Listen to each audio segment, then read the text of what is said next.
In today's video, I'm going to show you how to make a quick and easy shower enclosure, and it can also be used for an awning.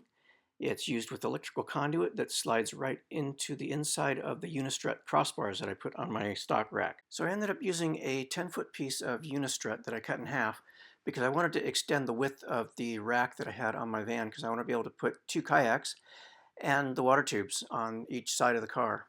When I bolted down the crossbars and the shower tubes, I went straight through the Unistrut, and it turns out that didn't leave me any room to put anything inside of the Unistrut, so I had to start over again. So I ended up taking my brackets off and rebending them so that I could bolt it across the bar without actually going through the bar. I cut a 5-foot piece of electrical conduit that's 3/4 inch in diameter and put it inside of the Unistrut. I had to use a piece of 3/4 inch galvanized pipe and kind of hammer it a little bit to widen it so it would accept that pipe into the strut. So 1/2 inch electrical conduit slides really nicely inside of 3/4 inch electrical conduit. The extra length gave me plenty of room to strap down my shower tubes and bolt them down.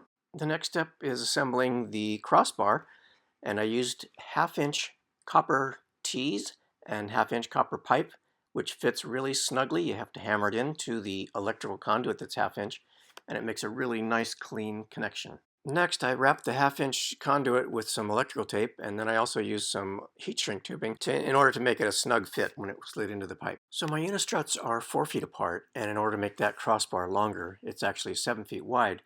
I cut two 16-inch pieces and put that on either side of those copper tees to extend the bar. And I use a bungee to keep it from sliding out unexpectedly. So this is the rack extended, and then in order to attach the shower curtain, there are many ways to attach it. There's like paper clips, there's greenhouse clips, or the small welding clamps from Home Depot. Even magnets will stick to the conduit. So a cloth shower curtain makes a nice little awning as well, and this helps it dry. I also have a lightweight tarp that I use for an awning, and the rack actually worked well enough to hold that up as well. You can put a tent pole in the middle of it and keep the rain from accumulating on that.